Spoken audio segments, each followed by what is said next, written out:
Chief. Hello. How are you doing? Good evening, everyone. Good evening. You guys have a beautiful paint looks good. New lighting. Okay, welcome to the Washington Township Committee work session for March 11th, 2026. It is 7 p.m. Members present: Mr. Roehrich, Mr. Bajek, Mr. Curioni, Mr. Murello, myself, Mike Marino. We have Attorney Sullivan, Administrator Daniel, Township Clerk Probasco. Adequate notice of this meeting was sent to the Daily Record and the Observer Tribune on January 9th, 2026, and was posted on the bulletin board in the municipal building. In addition, a copy of this notice is and has been available to the public, is on file in the office of the municipal clerk, and available at www.wtmorris.org. This meeting is being held at the Washington Township Municipal Building, 43 Schoolies Mountain Road, Long Valley, New Jersey. Please rise for the pledge of allegiance. I pledge allegiance to the flag of the United States of America and to the republic for which it stands, one nation, under God, indivisible, with liberty and justice for all.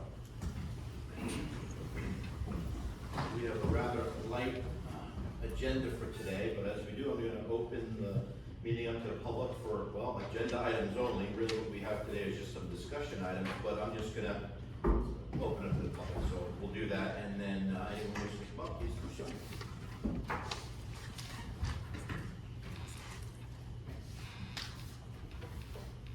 Good evening. Good evening. I am Patrick Connor of. Good evening.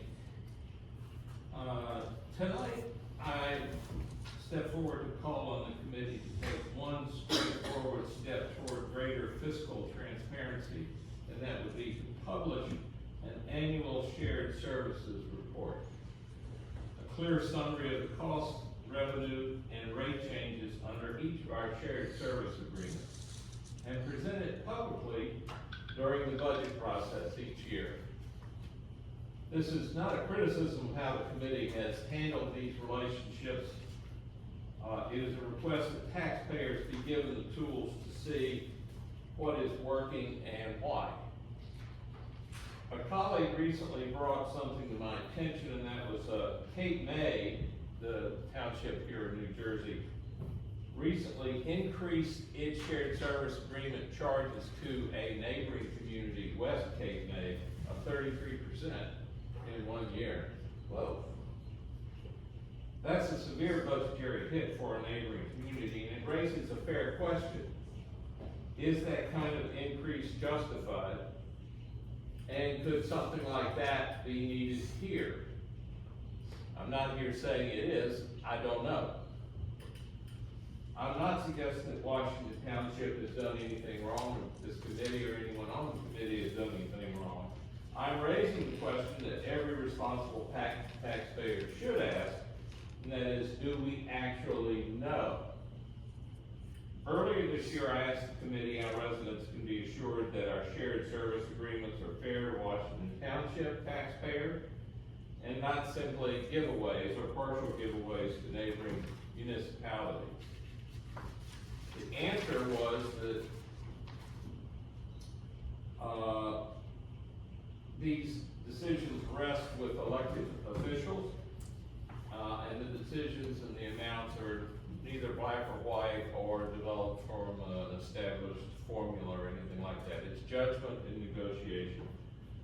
And I accept that response as true, fair, and honest. But judgment exercised in the dark does not reassure myself, or I assume other taxpayers. Transparency doesn't replace judgment, but it does support it, or it should. My request is practical and achievable.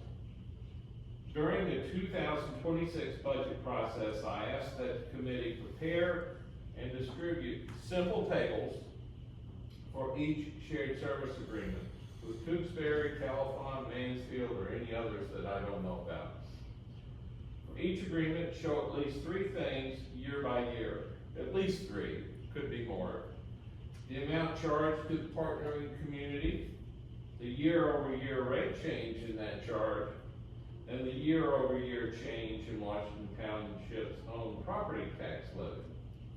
I'm not asking for a forensic audit or anything like that. For practical purposes, assume the original agreements were fair. That is, the baseline agreement is fair and is appropriate. I'm not asking for a review of those.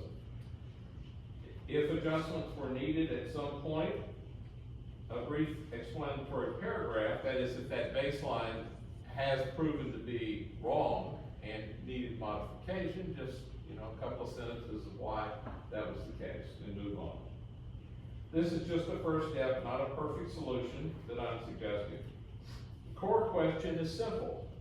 Have the rate increases we charge our partners generally track what our own residents have absorbed in property tax increases? If the answer is yes, just show that. That confirmation is all I'm asking for. I want to be clear. I strongly support shared service agreements. I'm not here criticizing them or asking for changes. Just further information, clarity. Arrangements that may quietly fall out of balance, where Washington Township absorbs rising costs while partner rates stay flat, are not sustainable. And a correction comes all at once, like I talked about with Cape May and West Cape May, are not fair to anyone. It destabilizes our neighborhoods. Such large changes on one budget cycle destabilize our neighborhood and our relationships and budgets. It is in everyone's interest for Tewksbury, Califon, and Mansfield to remain fiscally healthy, and I mean no criticism of any of those neighboring municipalities. All I'm asking for is a simple annual report, transparent data, pulled together, published publicly, presented during the budget process along with the rest of the budget. Give your residents the convenient ability to see if these arrangements are working and are a benefit to the township, very much like our former mayor and current vice mayor said back in just 2 years ago with his annual report to the township, where he touted these arrangements with our neighboring communities as a benefit to the township and its taxpayers. So thank you very much. Just a simple one-time-a-year report and a series of tables would be much appreciated. Thank you. Thank you very much.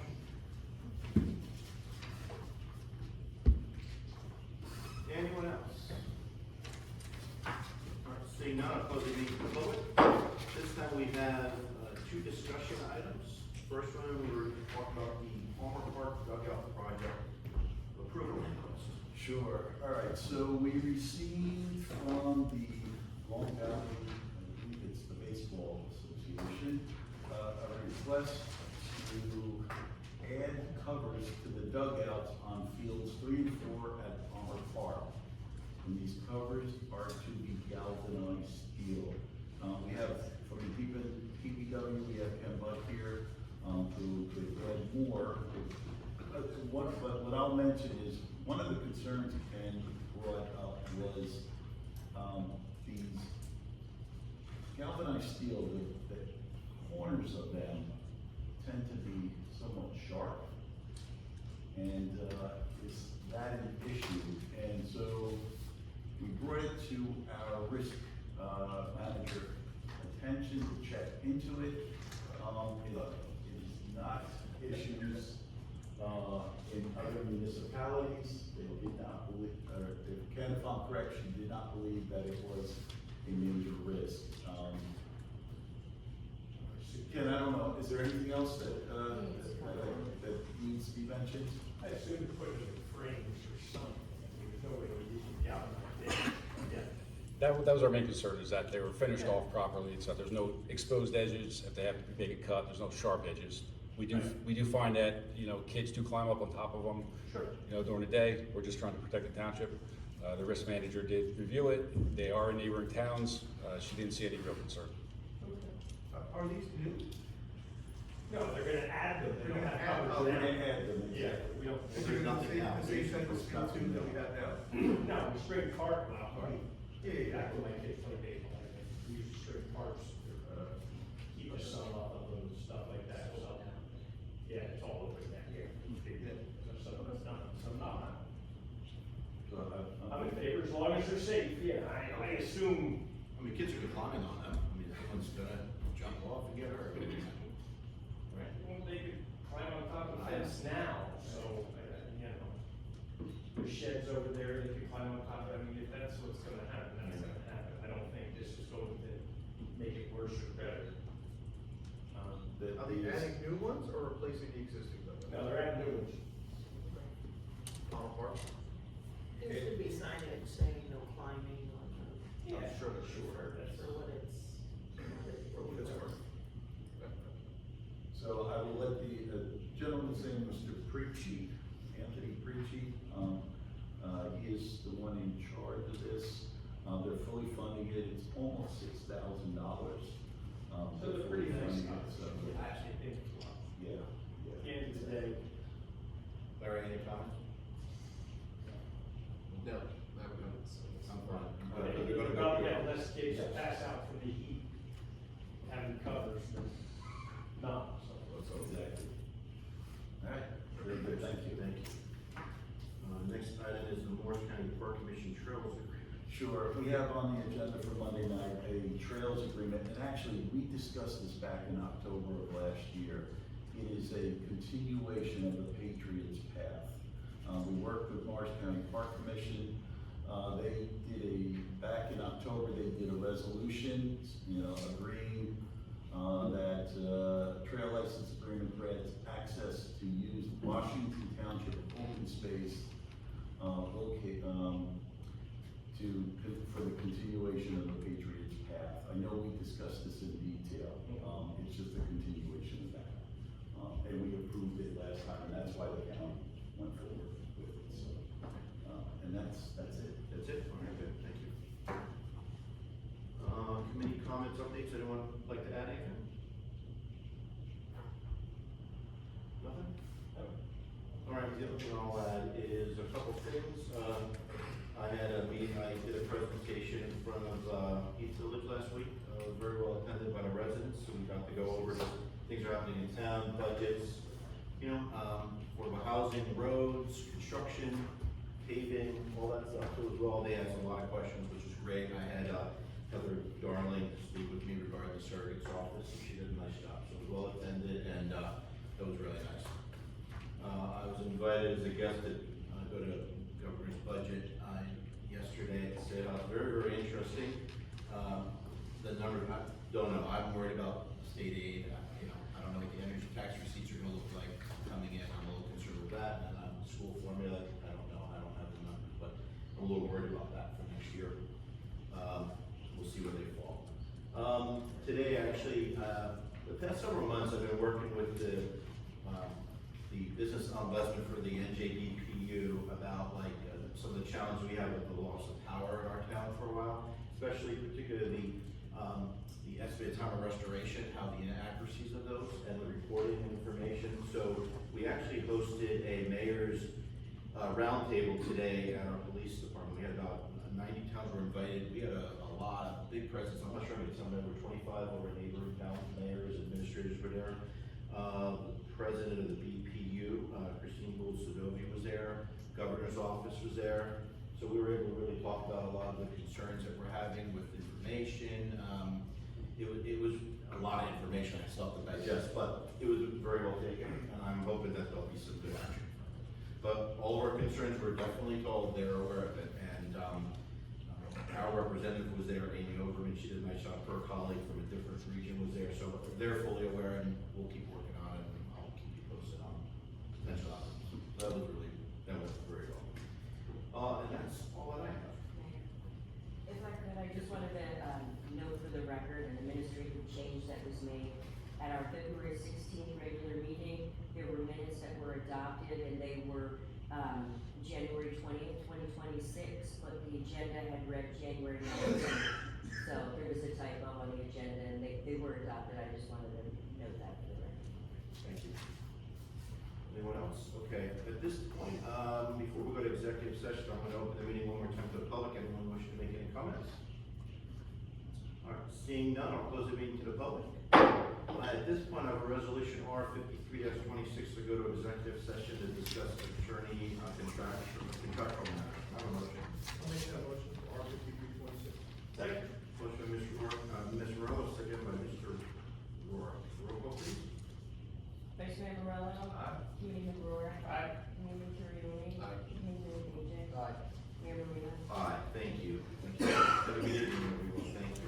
Any action? Nothing like that. How long do you think? This one I don't think got long, 10 minutes. Thank you. Thank you.